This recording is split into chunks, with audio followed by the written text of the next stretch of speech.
So,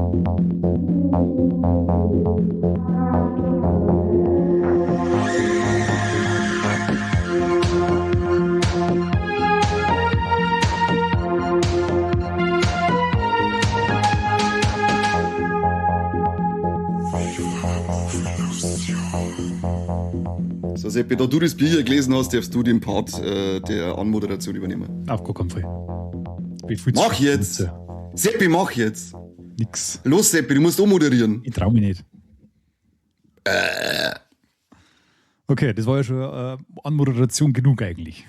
Eigentlich schon, ja. Mehr muss man eigentlich gar nicht sagen, da wissen die treuen Hörer von Viva la Movolution gleich, was los ist. Also, herzlich willkommen bei einer neuen Folge von Viva la Movolution. Ihr hört es schon, heute eine neue Stimme am Mikro. Eigentlich ungewohnt, wenn es um Filmbesprechungen gibt, aber ich habe mich mal wieder verlaufen vom Talkthrough zum Kani. Grüß dich gut. Ja, das ist schön, dass du auch gerade zu mir verlaufen hast. Ja, zu wem denn sonst? Ja, das stimmt auch wieder. Immer rein in die muskulösen Fettarme. So mag ich es. Schön, Dirkslein, das lecker. Das ist schön, ja. Ja, die riecht bei mir wie nach Nudelsuppen. Das ist immer ganz verrückt. Aber nur die rechte Irksel. Wo war das, glaube ich, er riecht nach Suppe und alten Leuten? Bei irgendeinem. Ich weiß nicht mehr. Charlie und die Schokoladenfabrik, glaube ich, war das. Sehr, sehr gut. Ganz am Schluss. Das Highlight von dem Film. Ja, da haben sie wahrscheinlich von meiner Irksel, von meiner rechten geredet, weil nur die rechte Irksel stinkt und nur der rechte Fuß stinkt bei mir. Ich habe irgendwie eine Geruchsbehinderung anscheinend. Ja, das kann ich bestätigen. Aber was dauert in diesem Sinne auch von mir herzliches Willkommen da. Das ist schön an alle, die jetzt dazuhören. Weil der Seppi hat sich nämlich zuerst, der Grund, warum der Seppi da dabei ist, weil wir uns zuerst miteinander verlaufen haben, und zwar ins Kino, und haben uns The Housemaid angeschaut. So ist es. Zweimal gestöppert, dreimal stecken geblieben. Weil? Warum haben wir uns The Housemaid angeschaut? Weil sonst nichts anderes gelaufen ist jetzt gerade. Naja, das stimmt nicht ganz. Wegen der Hauptdarstellerin. Sag's, wie es ist.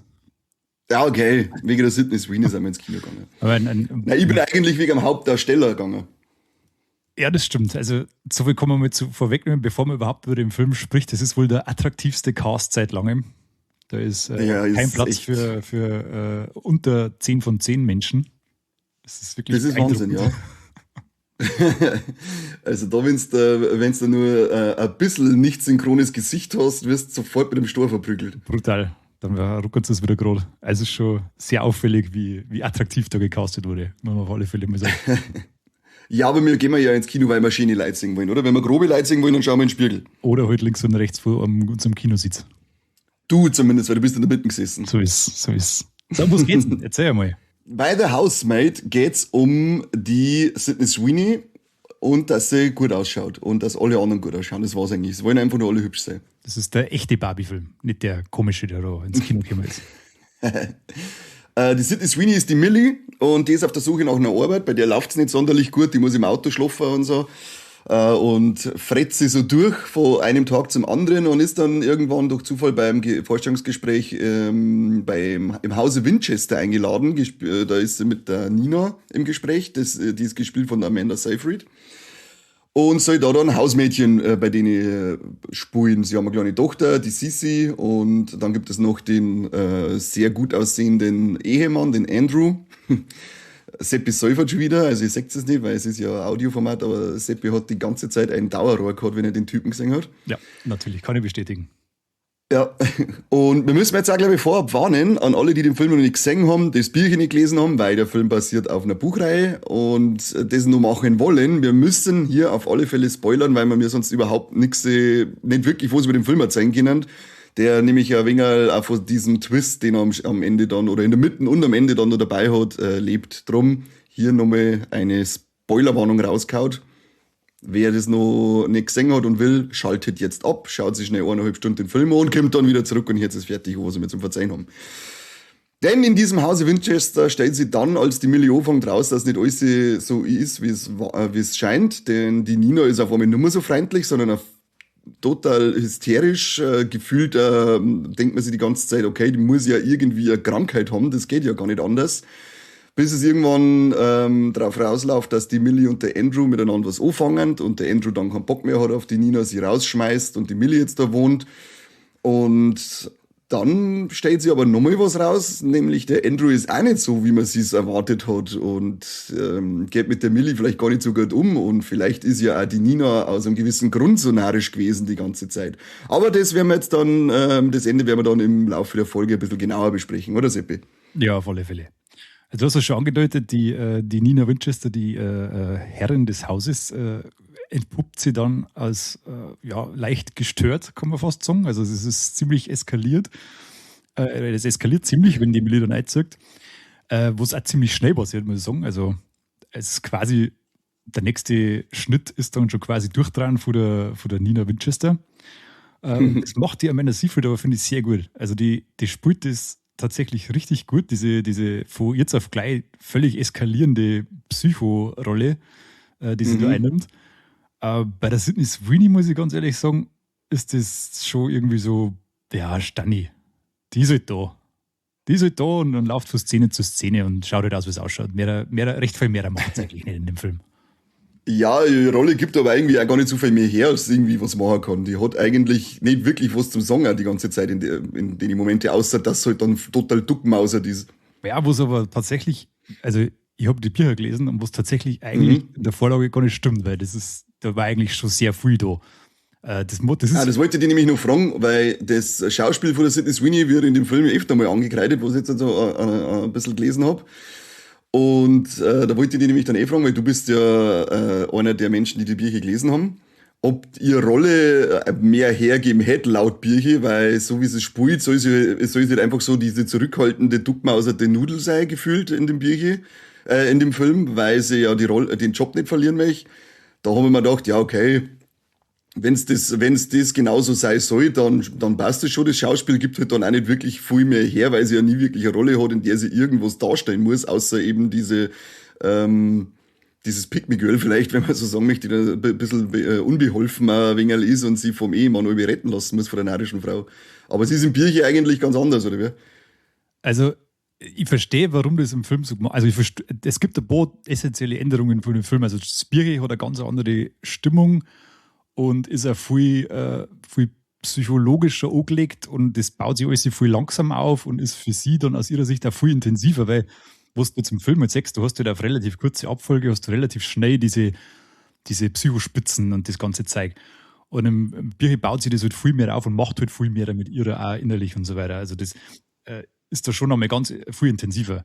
Du hast ja jetzt da, wenn du dir den Film anschaust, ich verstehe das auch, dass die bestimmte Entscheidungen so drauf haben, aber du hast jetzt da ein bisschen, es geht schon so ein bisschen in ein Unterhaltungskino rein, da haben auch ein paar lustige Sachen dabei, vereinzelt musst du mir ein bisschen grinsen, sehr viel, verhältnismäßig viel Actionanteil und so weiter, das hast du im Birche so eigentlich gar nicht.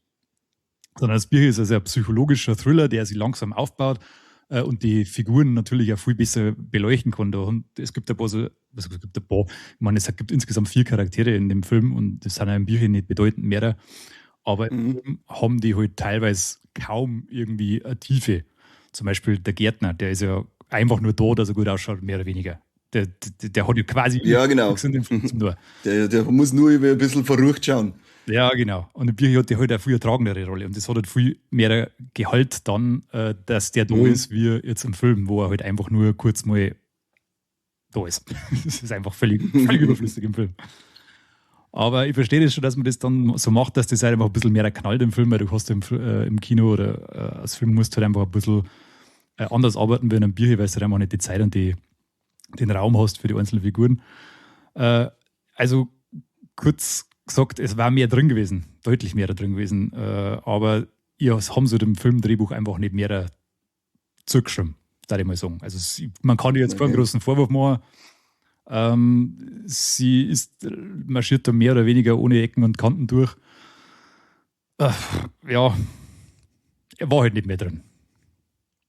Ja, aber das habe ich nämlich auch irgendwie so das Gefühl gehabt für sie, als war da gar nicht mehr Spielraum für sie jetzt gewesen, dass sie irgendwie was großartig machen kann, weil was vom Hausmädchen, das ein bisschen angeschrien wird, hin zu der Liebhaberin und am Ende zu der Rächerin und das hat es in meinen Augen alles ganz solide gespielt. Ja. Also für das, was zum Hergeben war. Und da hat die Amanda Seyfried hat da ja viel mehr zum Tor gehabt. Also das sind ja Welten an Figuren, die da unterschiedlich gespielt werden und das, was sie da zum Tor gehabt hat, das war halt wesentlich anspruchsvoller, aber auch halt dementsprechend geil gespielt von ihr. Also ich bin da schon oft da gesessen, also wie du vorher gesagt hast, so diese schnellen Wechsel, die sie da mitgemacht hat.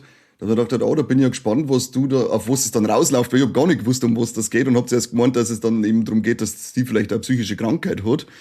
Und deswegen immer so ausflippt, weil das hat ja schon stark keine Ahnung, nach Bipolar oder nach, wie heißt das andere? Sag ich nicht. Sag's mir halt jetzt nicht. Jetzt fällt es mir nicht ein, verdammte Scheiße. Das regt mich. Ja, aber nach einer anderen Krankheit hätte ausgeschaut. Kannst nicht einschlafen. Das macht mir jetzt schon wieder richtig fuchsige Flippen aus. Aber es fällt mir schon ein, warte noch. Ja, sie ist auf alle Fälle der deutlich eindrucksvollere Part, das muss man auf alle Fälle so sagen. Es ist halt, sie haben halt, was mir jetzt gerade noch ein bisschen so eingefallen ist, eine Entscheidung kann ich jetzt vielleicht doch nicht ganz so nachvollziehen, weil das ist ja eigentlich eine Bücher und eine Buchreihe, die ja eine ziemlich heftige Thematik eigentlich hat, und das ist halt häusliche Gewalt und die Unterdrückung von Frauen in der Ehe und so eine Sachen. Und sie machen da eigentlich jetzt halt eher so ein Unterhaltungskino draus und sehen da oder werfen der Sydney Sweeney ihre offensichtlichen Reize in jede Kameraszene ein und suchen sie da eigentlich an das Publikum wie das, was eigentlich über das Bierchen in den Kinofilm käme hätte wollen. Also ich kann mir schon durchaus vorstellen, dass da einige singen, wow, das ist jetzt echt ein wenig hohl gewesen. Das hätte ich mir anders vorgestellt. Und das ist so ein bisschen, finde ich ein bisschen komisch, weil sie machen sich jetzt da irgendwie so die Franchise-Tür auf, finde ich auch. Das da einfach so ein bisschen oberflächlich das Ganze nur behandelt und so zum Event machen, statt zu einem tiefgründigen Film, der auch drin gewesen war. Ich meine, man darf jetzt nicht, also diese Bücher haben kein Meisterwerk, auf gar keinen Fall. Das ist jetzt keine tiefgreifende Analyse von sonst irgendwas. Aber es ist auf alle Fälle, war schon ein bisschen mehr da drin gewesen, einfach. Aber dann hätten es wahrscheinlich ein gewisses Publikum nicht erreicht, und das war wahrscheinlich dann irgendwo auch der Sinn der Sache, dass man halt möglichst früh reinkriegt. Aber ja, weiß ich nicht. Borderline! Wird so. Borderline. Ja, ich weiß, was du meinst. Also das wird, weil irgendwie ist das Gefühl doch eher so ein Film mit einer eher weiblichen Zielgruppe, da würde ich sagen. Und dass ich dann, oder eigentlich eine Thematik mit einer eher weiblichen Zielgruppe, da ich sagen, aber dass dann die ganze Zeit die Sydney Sweeney, die so wirklich, ich weiß nicht, ob es im Bier auch so ist, aber die ist ja die ganze Zeit sehr knapp auch begleitet, bis mal darauf hingewiesen wird, dass sie vielleicht ein wenig besser, ein wenig sittlicher anziehen soll. Und damit lockst du halt eigentlich eher Männlein ins Kino. Aber vielleicht wollten sie ein Männlein bringen, damit die mal sagen, oder damit aber ein paar fragile Männlichkeiten ein bisschen zerbrechen können an dem Film. Weil ich sag da schon wieder ganz, ganz viele fragile Männer anfangen zu warnen, weil sie da mal eine Quittung kriegen. Und ich kenne da ein paar so Kandidaten, die sich bei so etwas immer sehr schnell vor den Kopf gestoßen fühlen. Das finde ich immer ganz witzig. Lustigerweise ist im Bier tatsächlich so, dass die Millie zwar schon attraktiv ist, aber bei Weitem nicht so ein Man-Eater, wie es da dargestellt wird. Und die Nina eigentlich sie in den letzten Jahren ziemlich gehen hat lassen, wegen der ganzen Situation, die da kommt, und auch ein Gewicht zugelegt hat und ihr zum Beispiel deswegen das Gewand gibt, weil es nicht mehr reinpasst und nicht, weil es alt ist. Also im Bier haben die Leute nicht so krass attraktiv wie im Film. Hat so fette Scheißen gekriegt und deswegen hat es das Zeug geschenken müssen. Deine Worte. Ja, genau, meine. Ich habe die zitiert nach dem Kino. Aber es ist schon auch ein Funken Erotik in die Bücher. Also da knistert es schon auch. Aber es wird nicht so ausgeschlachtet. Es ist ja auch von einer Frau geschrieben, die haben eine andere Perspektive auf das Ganze. Und im Kino ist es halt doch schon ein bisschen mehr auf Bildgewalt ausgelegt an das Ganze. Aber die Hauptstory ist gleich mit dem, dass die Millie da reinkommt, dass der Andrew jetzt gehen wir einfach schon mal ein bisschen drauf ein, dass der Andrew die Nina jahrelang missbraucht hat, psychisch und physisch, dass er es dann rausschmeißt, weil er mit der Millie was anfangen möchte und mit ihr dann das Gleiche abziehen möchte, aber die Millie sie dann praktisch da wehrt. Grundsätzlich schon, aber es haben ein paar so Motive und ein paar Handlungen haben ein bisschen verändert. Es ist zum Beispiel, der Gärtner hat eigentlich schon eine Beziehung zu Nina gehabt, soweit ich mich erinnert. Der ist halt viel stärker in das Ganze involviert. Im Film reißt das einmal kurz an, dass er ja eine Tochter oder eine Schwester verloren hat.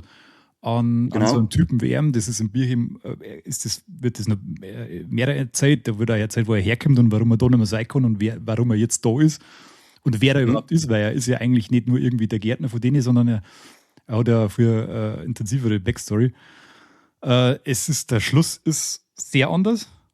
Also es ist das gleiche Ergebnis, aber man kommt ganz anders hin, wo sie zum Beispiel überhaupt nicht verstanden haben, wo sie irgendwie jegliche Logik entbehrt.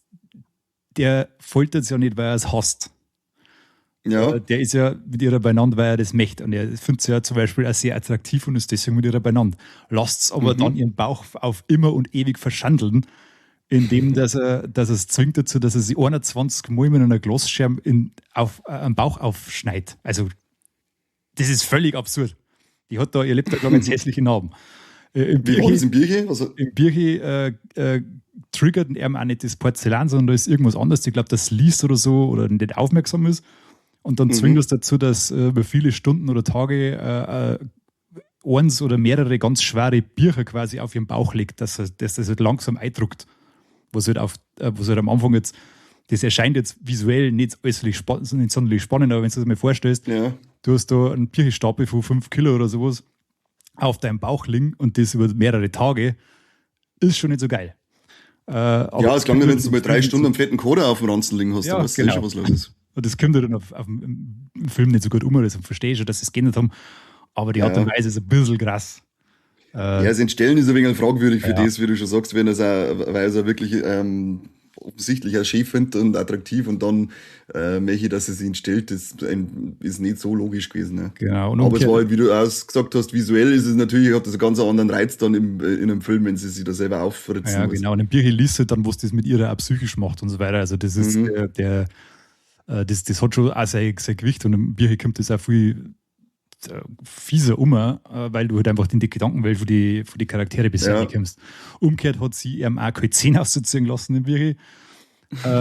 Zumindest nicht so weit ich mich erinnern kann. Sie hat ihn auch über einen längeren Zeitraum drin lassen und schlussendlich dann verdursten lassen. Also im Bierchen ist er zum Beispiel schon tot, wenn Nina wieder zurückkommt. Der kommt dann nicht mehr außer da gibt es keinen so finalen Endkampf oder sowas, sondern der finale Endkampf ist mehr oder weniger der, dass sie quasi die einsperrt und dann so foltert, wie das er mit ihr gemacht hat. Also so einen längeren Zeitraum, auch mit einer psychologischen Note und dann halt lässt sie aber halt nicht mehr aus, sondern lässt ihn halt dann letztendlich drinnen verrecken.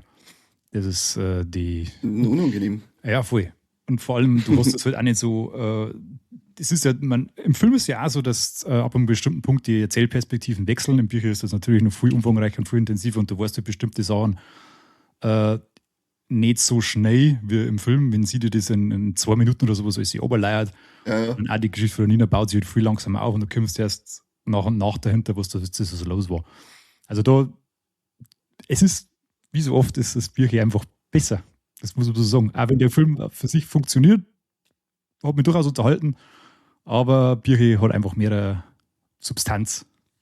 Aber das wissen wir ja, das ist ja immer so. Wie du schon allein an dem Beispiel, wie du gesagt hast, weil man halt auch in einem Bierchen viel stärker in die Gedankenwelt von die Figuren mit eintauchen kann, kannst du in der Regel viel besser mitfühlen, als es in so einem Film oft ist.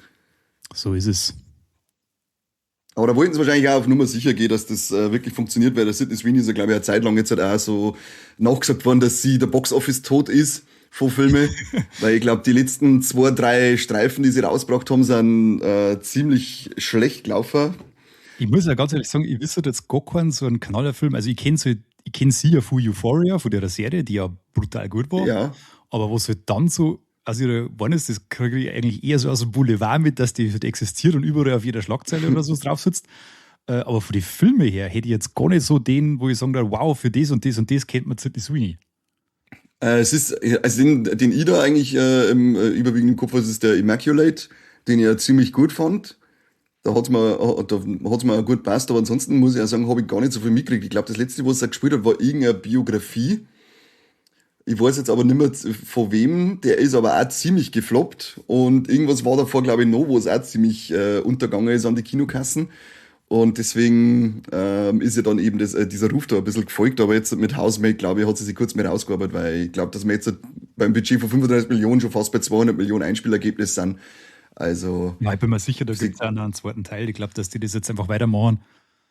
Und dass das auch der Plan von Anfang an war, weil es gibt es ja auch her.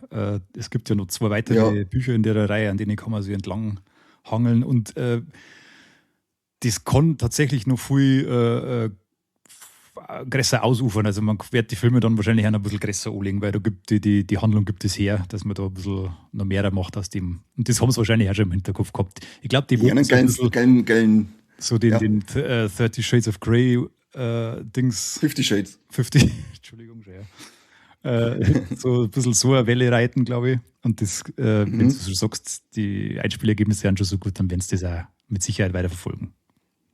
Ich hätte ganz ehrlich Lust drauf, weil ich fand jetzt an sich, ich habe das Bild nicht gelesen, aber an sich fand ich den Film gut. Er ist jetzt er ist nicht komplett stumpf, er ist aber auch nicht so tiefgründig, wie der sein kann. Das ist ein schönes Mittelding, der über die Laufzeit auch von ein bisschen was über 2 Stunden hat er mir auch nie gelangweilt, muss ich sagen. Das stimmt, ja. Das ist mir hinten noch erst aufgefallen, wie lange das dauert hat.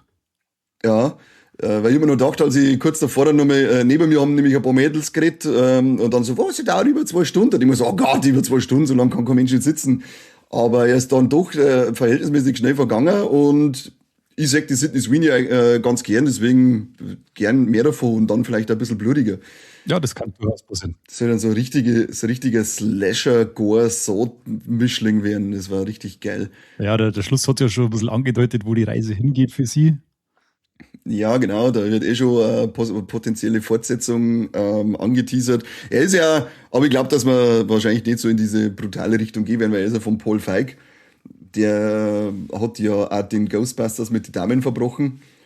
Und und er ist allgemein anscheinend sehr feministisch immer unterwegs, was seine Filme und die Hauptrollen und so weiter angeht. Deswegen glaube ich, wenn er Regisseur bleibt, werden wir in diesem Stil Dinge wir uns weiter bewegen, was aber auch, wie gesagt, völlig okay ist, weil ich fand den als Nicht-Kenner des Buches sehr unterhaltsam und habe damit eine schöne Zeit im Kino gehabt. Und ja, Sydney Sweeney, das ist ja eine Augenweide.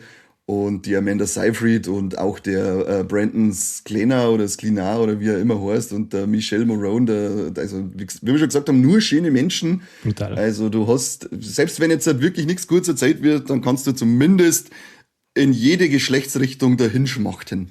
Ja, ich fand es sehr lustig, weil sie haben ein paar Mal mit der Kamera so gearbeitet, dass du einfach als Zuschauer den Eindruck gehabt hast, dass der wie heißt der? Brandon Sklenar. Der Andrew, ja, genau. Dass der einfach 3 Meter groß ist und einen Armumfang von 500 Kilometer hat, während Sydney Sweeney und Amanda Seyfried ungefähr 3 Zentimeter groß sind. Also das hat teilweise schon richtig weit ausgeschaut. Ja, der hat allgemein, also das war auch, weil ich den Brandon, den kenne ich aus Drop, Tödliches Date. Und das ist echt, ist mir also aufgefallen, ich dachte, bei Drop hat der nicht ausgeschaut, als war er 8 Meter hoch und 4 Meter breit und was, das ist schon komisch in Szene gesetzt. Ich finde allgemein, dass die Kamera da oft einmal ganz komisch war, vor allem bei Dialogszenen, weil in der Regel hast du ja da ein bisschen mehr Dynamik drinnen, dass du auch den Gesprächspartner noch ein bisschen sechst und so, und da war irgendwie ganz oft der Fokus nur auf die Person, die gerade redet. Das hat oft so ausgeschaut, als wären die Schauspieler nie zeitgleich in der Szene gewesen. Das fand ich das finde ich allgemein immer ein bisschen komisch. Es war zwar nicht so kreiselig, wie es bei Jurassic World 3 war. Ja, da waren sie Genau, da hast du wirklich gemerkt, dass das einfach nachgetragen worden ist, aber da hat's auch, also ganz komische Einstellungen, finde ich, da gehabt. Das hat mir jetzt zum Beispiel vom Handwerk her nicht sonderlich gut gefallen, muss ich sagen. Ja, das ist wahr. Aber sie haben sich ja zum Beispiel eine relativ schöne Kulisse ausgesucht mit dem Designer-Heisel da, das da ganz schön geschnitten ist. Recht viel mehr kriegt man im Film auch gar nicht so zum Singen. Also es gibt ein paar einzelne minimale Außenaufnahmen, wo es mal kurz mal woanders ist, aber das ist wirklich alles sehr, Kammerspiel, das ist fast ein bisschen zu viel, aber so in die Richtung geht schon. Da haben es auf alle Fälle kulissentechnisch, das erklärt vielleicht auch das relativ geringe Budget, das braucht haben, weil es einfach nirgends hin müssen. Das hat auch ganz gut gemacht und ich glaube, dass die Kameraarbeit, das stimmt, was du gesagt hast, das ist mir aufgefallen. Ich glaube, dass die da versucht haben, wahrscheinlich auch immer die Diskrepanz zwischen denen auch ein bisschen darzustellen, die man ja eigentlich noch nicht weiß, aber vielleicht durch das schon ein bisschen spüren soll, dass die eigentlich nimmer, zum Beispiel die Nina und der Andrew, dass da eigentlich schon lange Cut drin ist, den er gar nicht weiß zum Beispiel. Vielleicht hat das irgendwas damit zu tun, dass sie die Kamera oft einmal so getrennt dargestellt haben. Wer weiß. Ja, Vielleicht ist es einfach ein Handwerk. Das kann auch sein, ja. Weil ich dachte so, ich sie dann eher, da könnte man eher vorstellen, dass man so macht, dass man eher immer ein bisschen übers Erner stehen lässt, um das ein bisschen zu visualisieren, dass er insgeheim schon sie erhaben fühlt gegenüber die Frauen. Aber ich finde das allgemein, aber das ist allgemein auch so ein persönliches Ding. Ich mag das nicht, wenn ich Dialogszenen habe und sag nur die sprechende Person. Das finde ich einfach nicht schön, das gefällt mir persönlich. Hat dann oft sowas von einem Bethesda-Rollenspiel, was du einfach immer nur so die Menschen so fatal sext und ja, genau. musst du vorstellen. Und mittlerweile werde ich da halt immer sofort wieder an Jurassic World 3 erinnert und dann kriege ich schon wieder 14 Schlaganfälle und mich alles jetzt zusammenhauen in meinem Haus. Das ist einfach nicht gut für meine Einrichtung. Ja, hört euch da auf alle Fälle auch unsere Folge dazu. Das ist ein Podcast gewordenes Gedicht. Ja, definitiv. Die Sägewerk Edition ist schon hervorragend geworden. Ja. Wie viele Bier gibt es da? 3, oder? 3 Teile haben sie, ja. Hast du alle gelesen? Ich habe 2 gelesen und den dritten habe ich noch im Regal liegen, also den werde ich mir dann auch noch packen. Ah, okay, weil das muss dann auf alle Fälle gelesen sein, wenn dann irgendwann die Fortsetzung ins Kino kommen. Auf jeden Fall. Dass wir da dann weitermachen können. Übrigens im Kino war es auch cool, wir waren im Cineplex in Vilsbiburg und hat einen Sektempfang gegeben vor diesem Kinosaal. Das lassen wir eingehen. Also so ein Sektchen, das vor dem Kino, das ist doch mal ganz selbstfeins. Ne? Und wir haben die Glasel nicht mit den Fürsts Pro, die wir vorhin hingestellt haben. Ich habe eigentlich fest damit gerechnet, dass irgendwann einmal einer Taxen ausstreckt und dann macht es und es ist hier. Man hat allgemein kein einziges Glaselbrecher gehört im Kino. Ich habe nämlich auch damit gerechnet, dass da öfter mal was zu Bruch geht, aber anscheinend waren es wirklich lauter motorisch ausgebildete, erwachsene Menschen. Ja, die Frauenquote war halt auch sehr hoch. Da waren halt nicht so viele Trampen wie mir da, sondern viele grazile Damen und dann schaut das gleich ganz anders aus da drin. Ja, aber die Weiberzen, die sind oft so totschert. Ja, aber die daten es wieder aufräumen und Männer daten einfach draufsteigen. Ja, genau, die dann einfach sagen, hey, da sind ein Haufen Frauen, ich muss das nicht aufräumen. So ist, genau so ist. Ja, just Corby Things. Ja. Just Corby Things. Wir nicht, wir hätten auch die Glasel von den Damen aufgeräumt, weil wir gesagt haben, heute ist euer Ladies-Kino-Abend, müsst nichts aufräumen, das machen wir, aber der Corby hätte mit Absicht die Glasel umeinander geschmissen und hat gesagt, jetzt räumt es auf, ist Brunstner. Gut, dass er nicht dabei war. Was ein Glück. Ich bin auch ganz froh. Also, da sollte man vorher echt immer so schauen, wie hoch ist der Frauenanteil im Kinosaal, bevor man Corby mit ins Kino nimmt.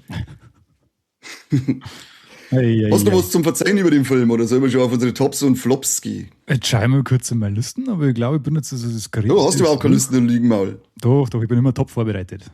Bist nicht, noch nie gewesen. Oh doch. Aber ich habe alles abgehandelt, glaube ich, hier. Ich habe die Figurendynamik, die Charaktere, alles schön erzählt, ja. Ich bin zufrieden. Ich kann abschließen. Bist du ein Hundling? Ja, dann verzeih mir, was ist denn dein Top und dein Flop? Von The Housemaid, wenn sie wüsste. So heißen übrigens die Bücher, oder? Wenn sie wüsste. Ja, die heißen alle so, also die heißen nicht alle gleich. Die erste heißt, wenn sie wüsste, der zweite heißt, glaube ich, sie wird dich finden und der dritte auch noch irgendwie anders. Wenn sie gewusst hätte. Irgend sowas, ja. Das ist ein bisschen wenn komisch. Sie es gewusst haben würde. Nicht einfach Housemaid 1, 2, 3 sagen können. Aber egal.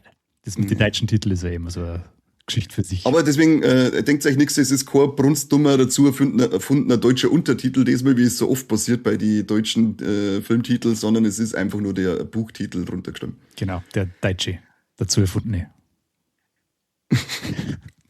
Tops und Flops, ja, Schweinskopf. Also mein Top ist Amanda Seyfried. Die hat das richtig gut gespielt. Ich hab dir das abgekauft und ich finde das echt eigentlich eine gute Schauspielerin und ich finde es schade, dass man es gar nicht mehr so oft sieht. Ehrlicherweise habe ich gemeint, die macht gar nichts mehr, bis ich dann gesehen habe, sie spielt da mit.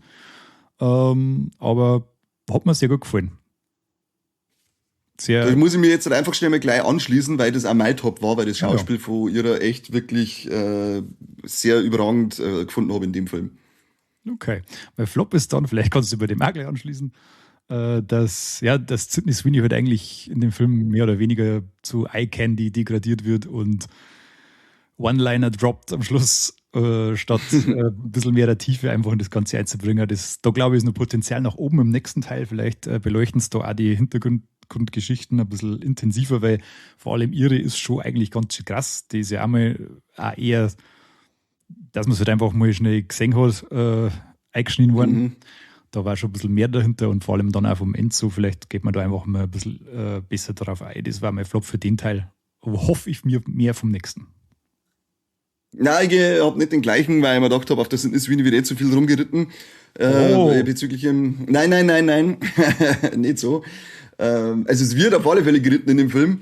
Aber ich meine jetzt nicht wegen dem Schauspiel. Ich hab mir als Flop aufgeschrieben, dass ein Andrew seine dämliche Mom nicht auch noch ein bisschen besser Fett wegkriegt.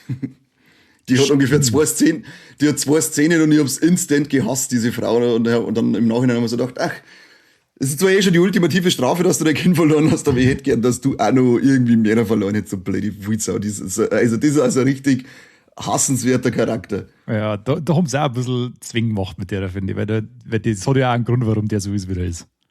Ja, denke ich mal. Ja, das denke ich mal. Es wird immer nur kurz angeschnitten. Ja. Wie es halt viel bei dem Film ist, so diese psychologischen Hintergründe werden allgemein nur zu kurz angeschnitten. Ja, die musst du halt dann selber zusammendingen. Man kann es zwar immer dingen, ja, aber es wenn man wird ein bisschen ein Hirn hat. Gemacht. Wenn man ein bisschen ein Hirn hat und ein bisschen Menschenkenntnis, dann glaube ich, kann man sich das schon zusammenreimen, warum das so ist, wie es ist. Aber man hätte mehr rausholen können aus dem Triple Threat, Seppi. Haben wir Trompeten? Nein. Haben wir tote Tiere? Nein. Haben wir Titten? Die haben wir. Genau. Zwar nicht auf einmal, die werden immer ein bisschen verhüllt, aber insgesamt könnte man ein Mosaik zusammensetzen, dass man eine komplette Sydney Sweeney Brust zeigt. Es ist auf alle Fälle mehr da, wie man erwartet hätte. Ja, muss auch immer das beeindruckt, aber sie sind da. Für mich hat es auf alle Fälle eine Hosenzeit beitragen. Natürlich hat es das. Ja klar, ich war da Hammer. Ja, nur das Gesicht. Ich bin ja sehr gesichtsbezogen, also ich brauche gar keine Titten oder selbst. Ich bin sehr gesichtsbezogen. Ein hübsches Gesicht, da bin ich dabei. Und hübsche Gesichter haben wir sehr viele. Vorher den Jackpot gezogen, weil das ja Symmetrie Deluxe in die Gesichter. Das war ihr, das wieder Jensen Ackles als Film. Also, der hat ja tatsächlich ein symmetrisches Gesicht, aber ich mir was zu ausgemessen. Ja. Ja. Haben sie mir gespiegelt. Du musst mir noch gespiegelte Gesichter von Schauspielern schauen und dann am Benedict Cumberbatch anschauen. Das mag ich nicht, weil das kann ich nicht anziehen machen. Das bleibt dann für immer. Ja, das kannst du echt nicht mehr ansehen.